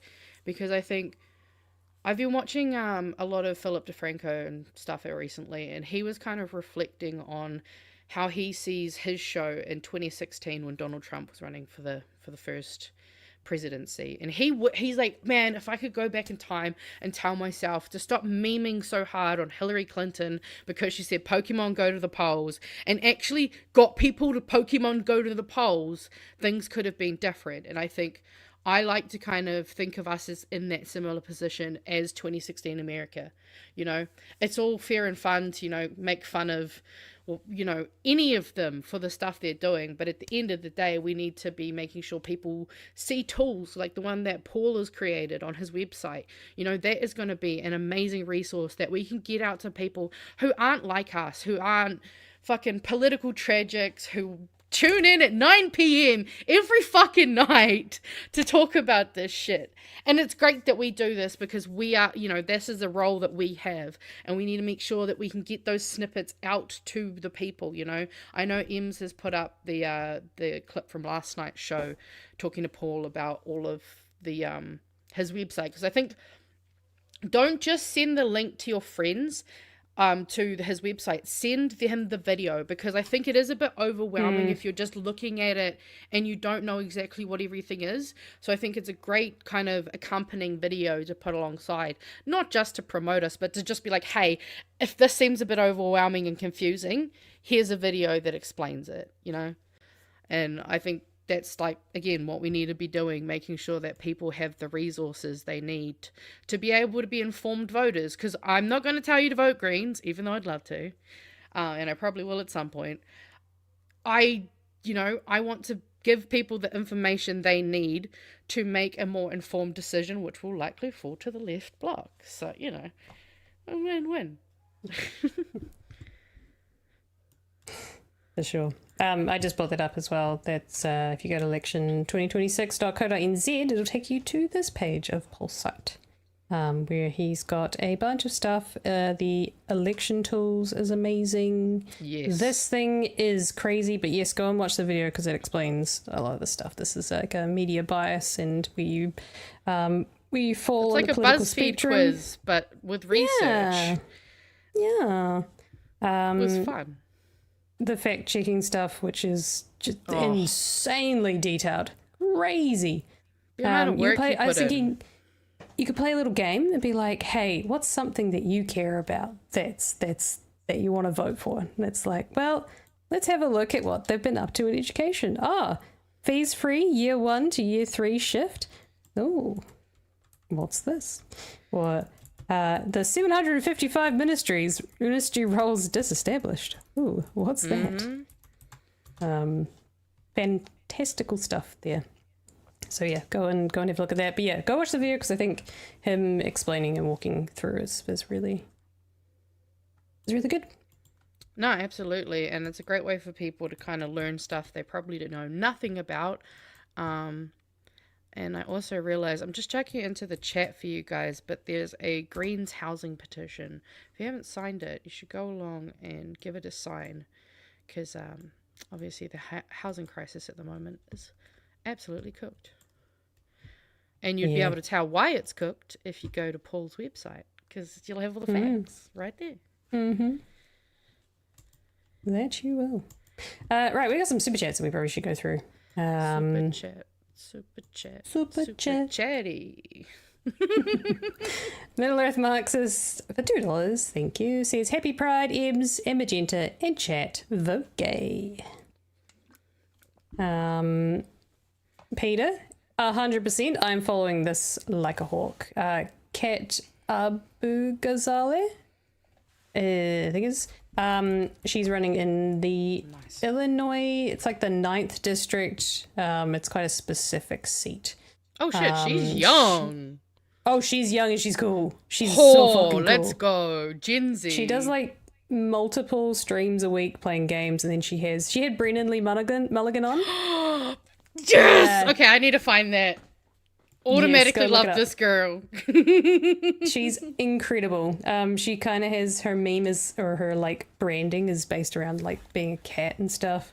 Hell she yeah. got arrested and she's been like attacked by the Trump administration for her work protesting against the things happening with Gaza, and then more recently ICE. I think she was one of the people that was part of the one of the detention centers and actually putting the body on the line. I fucking love her. She's great. She's another example of someone who's very progressive. Oh, that's awesome. It's good to have know who to keep eyes on. So thank you for that. That name has not come across my feed so far. To be fair, my feeds are so fucked at the moment, man. So much war, so many files. It's all just too much. There's so much shit going on, man. And then Scruffador has an anagram for you. Oi! Okay, now I regret my decisions. I'll read it out because this is my mistake. I'll cop it. Anagram for David Seymour. Dad voyeurism. I'm pretty sure that's a porn video I've seen on the hub. 100%. Kind of tracks. I hate it, there, isn't it? I mean, based on some rumors I've heard. I mean, he is old enough based to on be some a father. Rumors, unverified rumors about that certain person that are unverified. Just rumors. Disgusting. I hate all of this. This is homophobic. I'm feeling attacked. Actually, do you want to see a quick little meme? Yeah, go for it. I've got a video meme for you. A video meme? Yes. A meme for Mimi? So this is of a drag performance in America. I can't quite see where it is, but it doesn't say where. Oh, did I share it? Is it up? Yeah. Yep, I got it on the screen. Coins. I got it on the screen. Oh my god. Oh, I fucking love this performance.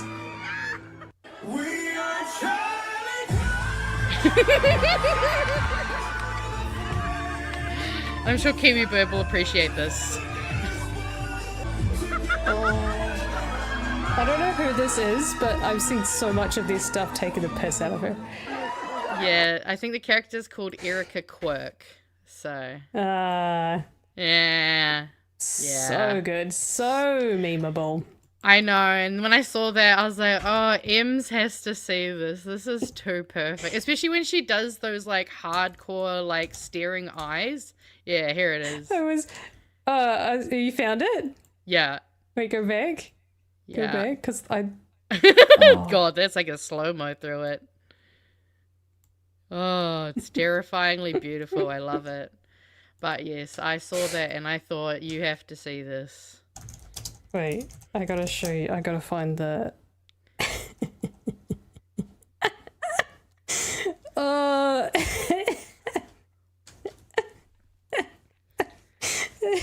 Oh, my Lanta. Oh, that's so good.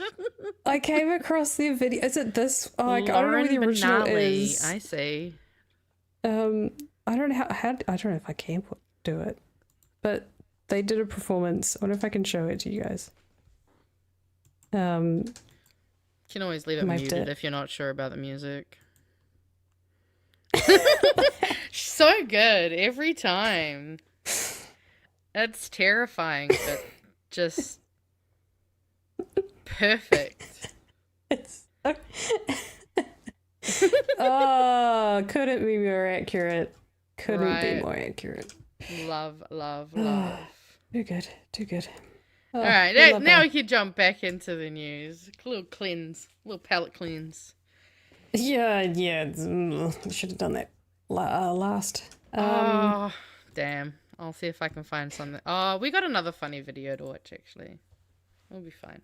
I'll redeem myself.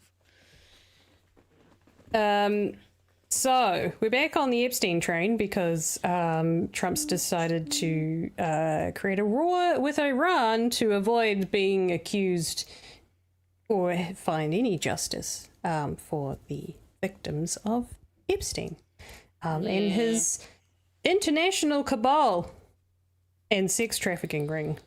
The real Pizzagate, if ever there was one. Last week, I think it was NPR noted that NPR's investigation previously found 53 pages that appeared to be missing from the public database, and there was a lot around this of like they went to go look for stuff, and then everything kind of went like everything shut down, and they're like, we can't find anything, and then they were like, no, these are just duplicates, they're not missing. In the end, people were just like pointing the finger, which is good. They were pressing them enough to be like, where are they? And they just happened to be FBI interviews and summaries with a woman who accused Trump of sexual abuse decades ago when she was a minor. And they have now been released. There's 37 pages of records that are still missing from the public database, including notes from the interviews. But some of them have been released. Oh, so you're telling me all those other ones that haven't been released, that'll be Cuba's problem to deal with, right? That's who he said he's going after next. Yeah. I haven't looked through them intensely, but to give you an idea of what is in these files, there's a lot of redacted. Someone advised the high school yearbooks, blank high school yearbooks for blank. She was a freshman and blank was a sophomore, would have photographs of at approximately 15 or 16 years old, closer to the time frame of Jeffrey Epstein's abuse of Jane Doe. Her last name at the time the yearbooks were published was Jane Doe. She recalled the something high school mascot was possibly something, and one of their school colors may have been something. Also provided the interviewing agents with 2 photographs, undated, that include her at approximately 13 to 16 years old. The first photograph included 2 females laying on a bed. Jane Doe identified herself as the female on the right, not smiling. Jane Doe believed this photograph may have been taken prior to her meeting Epstein. The second photograph showed 5 individuals sitting down as a group, with an additional individual sitting approximately 2 feet away. An individual appears to be female. Jane Doe is the second from the right. She was white sunglasses on her head. Fashion. Jane Doe advised she recalls this photograph was most likely taken after she met and was abused by Epstein. She noted the solo cups in the photograph and inferred they contained alcohol. Jane Doe indicated the party atmosphere would have occurred after she met Epstein. So that's just a general idea of what is in these files. Oh, this is just the nice stuff. This stuff's fine. Oh yeah, that's compared to the other horrific. That's a very the safe for streaming stories. Yes, yeah, essentially. But yes, so they have released them, more detail but less context. The new documents go into more detail about the allegations made against both Trump and Epstein when the woman was between 13 and 15 years old. She was around 13 years old. Epstein introduced her to Trump, who subsequently forced her head down to his exposed penis, which she subsequently bit. In response, Trump punched her in the head and kicked her out. This is definitely one that's made the rounds because it was kind of like, so you deserved. Right. In the newly published documents, the woman's described how Trump allegedly put her down to his penis, and she bit the shit out of it. She alleged that Trump struck her and said something to the effect of, "Get this little bitch the hell out of here." The new files do not share any more light onto how credible federal investigators viewed her claims or how they were resolved. Still unanswered too is why the allegations were included in a Justice Department slide presentation last year summarizing the cases against Epstein and his accomplice Ghislaine Maxwell. So the latest thing, but they have released them. Again, there's nothing to substantiate the claims, but yes, they are in there. In short, new documents released by the Justice Department reveal uncorroborated claims US President Donald Trump tried to sexually assault one of Jeffrey Epstein's victims. The woman declined to give more detail in later interviews and broke off contact with investigating officers. What's next? The Justice Department said the documents had been confused as duplicates. It was working to consistently address, review, and correct concerns reported by the public. So basically, good investigators, good journalists are going through the files. The thing is, we need them at the moment because who else can do it? Because last week on the show we looked at a video talking about how I think it was some journalists in the UK. They figured out that the 3 million pages of the Epstein files that had been released was only 2% of the total amount of data and information they have on the Epstein files. We're talking terabytes. Yep. And also, the one thing that I also keep coming back to is going, hey guys, right, we know that Epstein's either dead or fucking in Israel, whatever they say. But who's still running all this stuff? Because you can't tell me this shit isn't still happening in the background. You can't tell me that he was just the one big linchpin, him and Donald, and there's not other people. There's still people on the islands. Why is there security guards people still on the islands? What are they protecting? Who are they protecting? So, it's not just the documents, it's the fact that there's no trials happening, and this shit is still going on. Because people are rich enough to pay to just get out of jail for free, basically. I mean, saw a video of fucking Vince McMahon who was driving drunk 115 miles per hour. They didn't even breath test him. Because it's Vince McMahon. They just let him go. And he might get a fine of up to $6,000. These people are still doing shit. They're still spending their money on evil shit. So, there's just a lot of bad going on around the world. I really wish... This week's been so heavy, but I really wish we could say it's going to get better. But it's not, guys. It's going to get harder. And we're going to have to work harder. And we're especially going to have to use this community as a protective factor, Keep filling our cups. So that we don't absolutely pour them out and cry.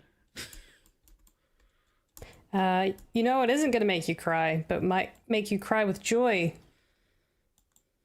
What? Was Kristi Noam getting fired? Oh, yeah. And the diabolical hearing that, if you haven't seen it, where she's being accused of having sexual relations with someone in the administration, even though she is a married woman, and continues to lecture women about how they should be godly women in their godly marriage. So, have an affair if you want, but if you're going to lecture other people... Whoop, yeah, an affair on the bloody taxpayer's dime. Yeesh. But one of the funniest things was the fucking blanket gate shit. I'll show you something in a minute. It's fucking hilarious. But yes, she's been officially fired. As everyone has pointed out, she made a terrible decision during her deposition, or she was subpoenaed, whatever it is they do in the States. She was basically in front of a committee that was pointing the finger and saying, what the fuck are you doing in your position as Secretary of Homeland Security, which is in charge of ICE. And we know what ICE has been up to. But she said that basically she pointed the finger at the president, and that was the quickest way to get fired, because you can't blame Trump for anything, because the second you do make him look bad, he don't You're like gone. It. Get out of here. So she basically said something and implicated him as also being on board with it, and it made him look bad. So he said, no more.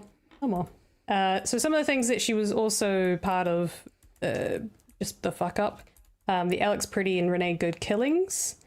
She said that they were domestic terrorists before they really have the information, and they had to walk that back later on. It was not a good look. The luxury jets. Noma's faced repeated accusation of wasting agency funds. Really? She approved the purchase of 2 Gulfstream luxury jets, and the department had plans to acquire a 3rd aircraft. She defended the spending, saying that as well as being long-range command and control aircraft, the fleet would be used for deportations. On a luxury jet. Go. Mm-hmm. Yeah, you're definitely deporting people on that one. You're definitely not having sex parties on that one. Definitely. Is it this one? Or is it going to give me ads? Oh, damn it. In the States, they love to print off giant pictures and like stats and graphs, and they get someone to stand behind it. One of them was a guy standing there with a picture of the luxury jet bedroom, which is just fucking funny. So there was that whole thing. The horseback and blitz. She spent $220 million of ad campaign funding, which apparently has pissed off Trump. The commercial, which urged immigrants to self-deport, featured her wearing a cowboy hat and riding on horseback across a prairie with a herd of bison. Then there was Blanketgate, with the guy that she was tripping around tripping around the country with her alleged affair. What would you call them? Her mistress. Her Mr., I guess. Mistress. Nah, fuck it. It's gender neutral. Mistress. I've been watching Bridgerton, okay? It's mistress. Corey Lewandowski. They were jet-setting around the place, and Noam forgot her blanket. And so because she got really pissed off, they then fired the guy, the pilot of the plane, in the like mid-destination, realized they had no one to fly them back, so they had to then rehire the pilot. What the fuck? That is so awkward. They'd forgotten to bring her blankie. It's honestly... Oh, not my blankie. It's so fucking funny. The photo op at the Salvadorian jail, which I think a lot of us might have forgotten about. There's crazy stand-up in front of all of these people. It's just disgusting. Absolutely disgusting. And I'm sure there was many other things, but those are the ones that made headlines. So see, there's one picture though that I keep thinking of, and I went to go check her Facebook. If you just want to pop it up, and I see that yes. Judith Collins hasn't posted anything about her friend. She hasn't put anything up saying condolences. So hopefully old Judy sent her a bit of a text. I don't know. Maybe they can go shoot a dog or something. I don't know. Whatever those people do. If you haven't seen any footage of the hearing, I highly recommend you at least see some of it. Because it'll make you think that the stuff that we're dealing with is like normal. Which is crazy. Well, that's the thing is, like, the desensitization that has kind of just been slowly integrated over time. I mean, you know, you have some edgy humor here, a little bit more edgy humor there, and next thing you know, we've fucking got Nazis again, and it might as well be the 1930s. Which sucks, because my grandma was born then. Like, I'm good. Thank you very much. I would like Parliament here to normalise the following. If I could just get our representatives to hold up giant photos behind themselves as demonstration. Literally someone standing there holding a giant picture of a bedroom in a jet. That's so beautiful. I have subject A, hold poster board. Then It's so subject fucking B, funny. pulls up next piece. That is insane. At first I thought it was like actually someone had made the video like half and half. No, that's not half. There's so someone funny. literally standing behind him with a giant photo.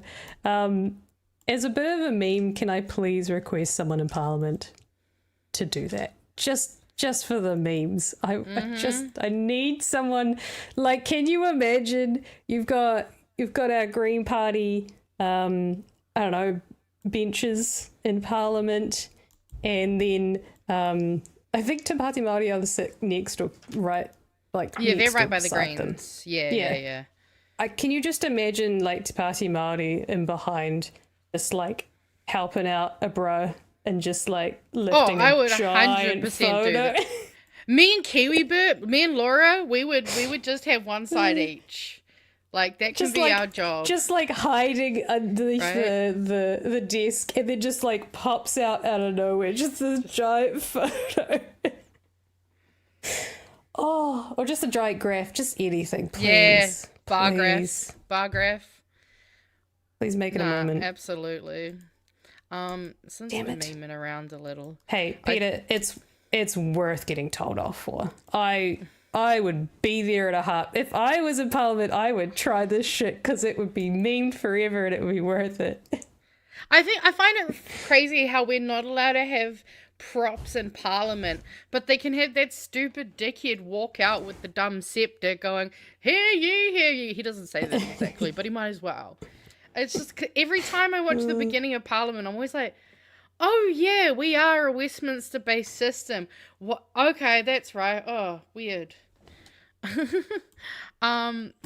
There's a video that I've got for us that I thought, this one's not a full meme. This one's still kind of, it's funny, but it's also Iran war. This shit sucks. I hate being in the early 2000s again. It's both the early 2000s and the 1930s at the same time. Very conflicting. But this cracked me up. I realize it's probably started halfway through though. Did everyone see that Iran Wile E. Coyote'd Israel? They painted the fake shadow of a helicopter on the ground, and Israel's AI missile system bombed the shadow painting. They fucking Wile E. Coyote. Did everyone see that? And then there was actually another video that I So good. found. And turns out apparently that's something that they have done in the past. In World War One, they had inflatable tanks.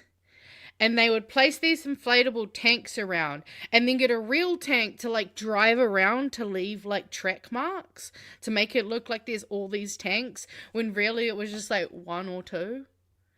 Like apparently that's a tactic they've done a lot in American war. Yep. And I didn't know that. Yeah. I was like, damn, this is hilarious. We've got modern technology and Banksy style paintings triggering bombs. Like the fact that that sentence is a real thing in 2026, just like,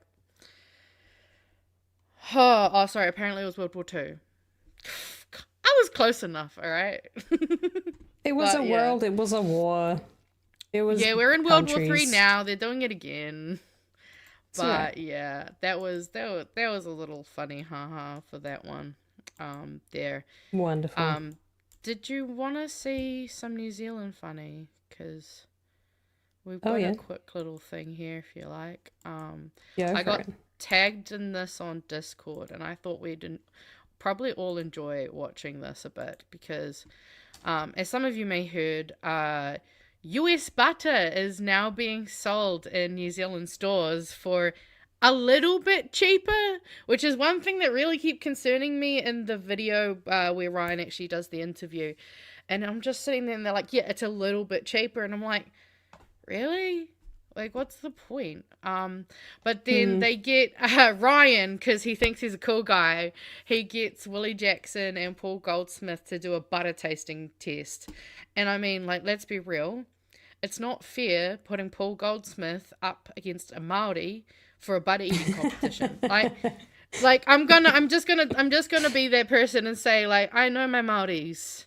They know their butter. They love their butter. Like very unfair, but hey, we'll let Ryan do his funny haha. Do the Ryan. Now, put your mask on now, and we're gonna put. Do we have 2 plates? Yeah. Okay, we've got 2 plates. So masks on. Yep.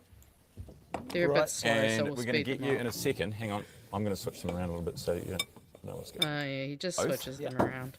And you can tell me which one you think is the American butter and which one you think is the Kiwi butter. Kiwi butter, right. All right, well, Goldie's into it. Yeah, off Goldsmith you go. is all Off you go, in. Willie. Does he? Goldie, That where's doesn't that have from? butter on it. Has he got it upside down? Do a comparison, don't I? So you know how American butter is notoriously white?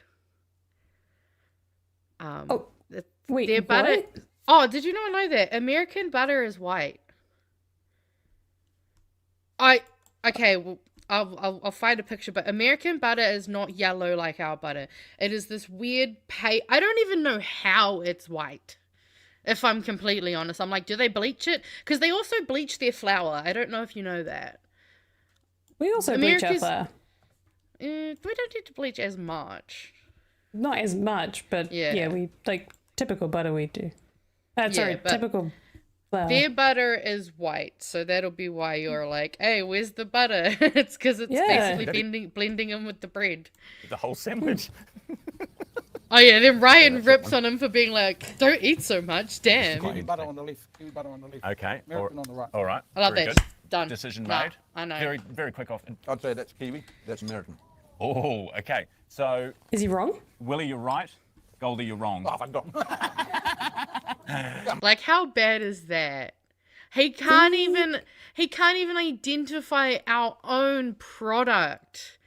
Something that I'm sure this guy doesn't buy fucking table spread. Bro's wife is probably putting butter in his fridge. So the fact he cannot tell, I'm like, were you trying? I mean, again, their butter is white. And New Zealand butter is real and good and tasty. There you go. It's because of what they eat. Oh, is that why they also don't taste as good? Probably. Could be. Can't say I'm surprised, but yeah, just a little bit of funny from our MPs. Too good. I was gonna say Goldsmith needed a win, but that fucked up there, didn't he? Yeah. I mean, it is embarrassing, but at the same time, I can't say I'm surprised. But I do think small things like that should show people that he just doesn't really. He's not a real person he's not a man of the people. You know what I mean? It's embarrassing. Jeez. It's been a fun one. Anything else to finish us off, Magenta, or are we good to go? Yeah, we got a couple of non-news related memes if we want. We got two quick ones. All right, let's fucking do it. Oh, here's me. I've already opened up a tab with that Brendan Lee Mulligan feature that you mentioned. Good. You gotta. All right. Speaking of Brendan Lee Mulligan, someone posted on Blue Sky in the apps, and then in the comments, someone was like, "Oh, who's Brendan Lee Mulligan?" And I jumped in there straight away, and I'm just like, and you'll only know this if you watch Game Changer, but he's a someone said he's the CEO of something, and I was like, no, I'm pretty sure he's the CEO of Brendan Lee Mulligan's Shoes for American Girl dolls. Yes. And then someone underneath that was just like, this is so niche. I looked it up on Wikipedia because I wasn't sure, but this seems so niche that you're clearly a stan or something like that. And I'm like, yeah, it's an insider joke, guys. Oh, fuck yeah. I mean, he's clearly not. Game Changers So is good. honestly the best show, and if you haven't watched Dropout, go watch it. It's actually surprisingly cheap, or you can pirate some of their shows, but I would recommend looking at them properly. Anyway, we shall jump into the first meme. if you want to choke me up. Oh. There is a house in New Zealand with one of the wildest open plan shitters I've ever seen. For 1.3 million, you get this stunning house, beautiful open lake view, and an open plan shitter. Mere inches for the bed and your significant other. But yeah, so just so we can take that in. So you've got the bed over here where my mouse is.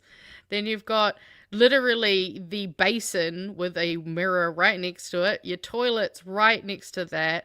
And there's a bath so that you can look out the window. But they've done like these... I don't know. I'm fighting the developer. I should have actually looked that up. Roasting them for this one. Yeah. Fucking morons. There's not like pulling like glass something for any. And it's even weirder because they've got those two little things that look, would be where an actual wall would come out of. It's like that's just an aesthetic choice. You didn't need those because there's no wall. I think unless they planned on putting a shower curtain. I don't know. Even it's gotta then, be retractable something. Why would you want your toilet, like where your toilet is, to be retractable? I can't. I think that's about also, right beside the balcony, they've just thought the view here is so beautiful, we might as well just remove any possible walls and make it as open plan as possible. At one with nature. $1.3 million, and he couldn't even install a wall. There is a house in New Zealand. 45 Pohutukawa Avenue, Shelley Park, Manukau City, Auckland. There you go, Whānau. I can't, that accent just... I know, and that's the other part that I loved about the video too, was like having such a strong Scottish accent, talking about a New Zealand house. I was just like, that is beautiful. And then this last meme really hit home for me because the caption is, those super caring and loving people who express it way too aggressively. And I'm sure many of us have a friend like this. Good to see you. Yeah, bro. Hey, take that plate of food out. Oh, we all good, bro. Nah, we're not gonna have it. Take it, bro. Take the plate of food. Take it for the kids, bro. Oh, what about your kids, bro? You have it. Take the fucking plate of food out. Are you sure, bro?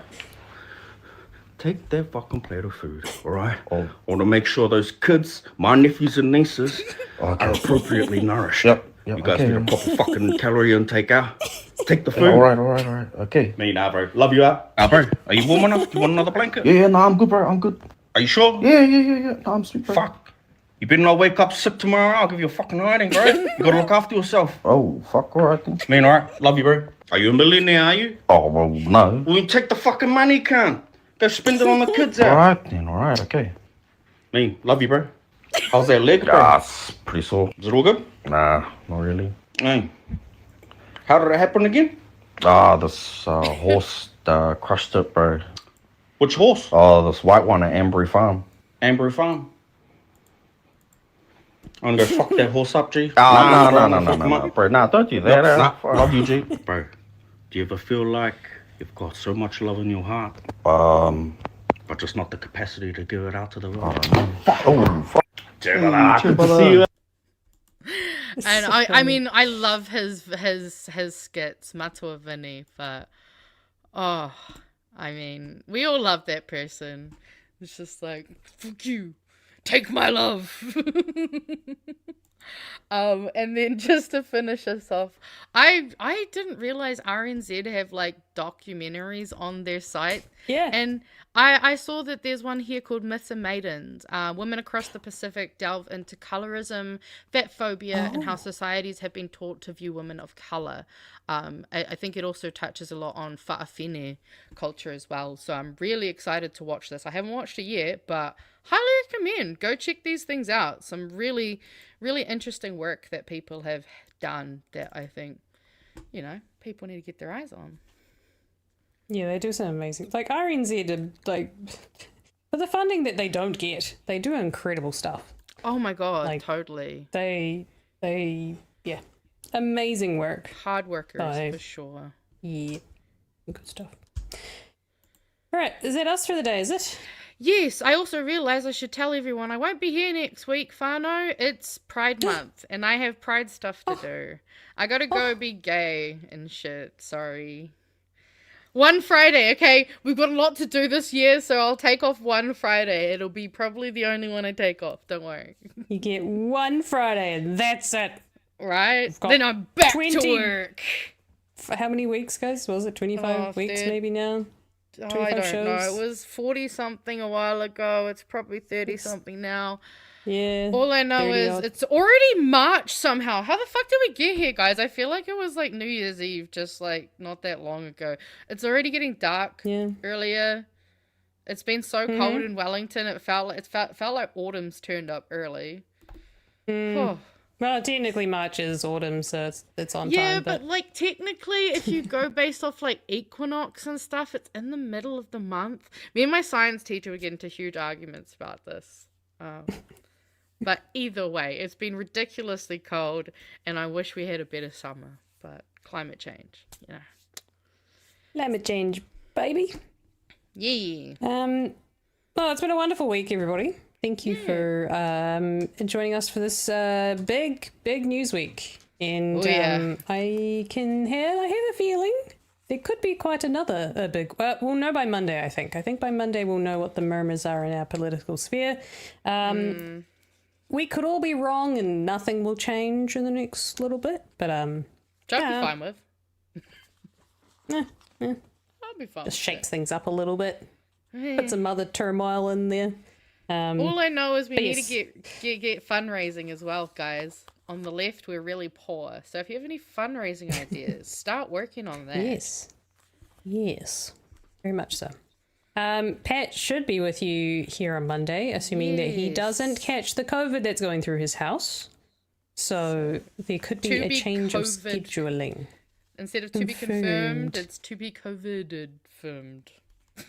I'm sure he will be all right. So he'll be back with you with Chewy on Monday. Aotearoa tonight, Monday? Yes, we will be on Monday. I'm sure we've got plenty of stuff to talk about. Only a little bit of stuff's happened, so yeah. Oh, just a little bit. Just a war in Iran. Bit, you know. Just a little bit. Nothing too crazy. No. All right, let's play the credits, baby. It's Friday night. Go to the weekend.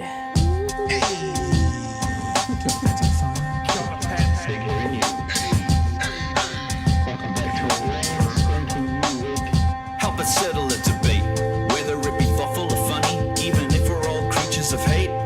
It's a fine line that we're walking together. For better, push aside the temptation to berate. Let's take a note of the corners we stand in. As many points as the hairs on my chinny chin chin. When the news that we're watching is hairy, knowing all the things that we need to be wary of. Like the rich have the hand out for rewards, while the many have to work at what they can't afford. And the rest of us ain't paying attention, or maybe have questions we're too worried to mention. Other media is still dwelling on trivial facts, vetting peas from the rice and the mice from the rats, and picking and choosing a war path to run, linking ourselves with the hill to die on. It's gotta come down to a welcoming vibe, with an A and a self and a higher in mind. All heavily, neither this way or that, and we'll be analyzed by what Chewy and Pat. With the evil in the world trying to mess with your head, and you're sitting on the couch, you're thinking chivalry's dead. Each night, 2 nights, they're gonna sing you to bed. It's Big Hairy News. Thanks for watching us for this episode of Bright Hairy News, the Friday show of BHN. We'll see you next Friday. Magenta's not going to be here, but I will be, and Pat and Chewy will be with you on Monday for your regular scheduled viewing. And if you're in town tomorrow in Wellington, I'll be at the Pride Parade, and I should be at the Newtown Festival on Sunday, so I might see you guys there. Otherwise, I'll see you on Monday on Aotearoa tonight, and have a good weekend. Stay safe and fill your cup. Keep cool till after school. Hey. Bye, everybody. Jenny, have a wonderful weekend. Bye.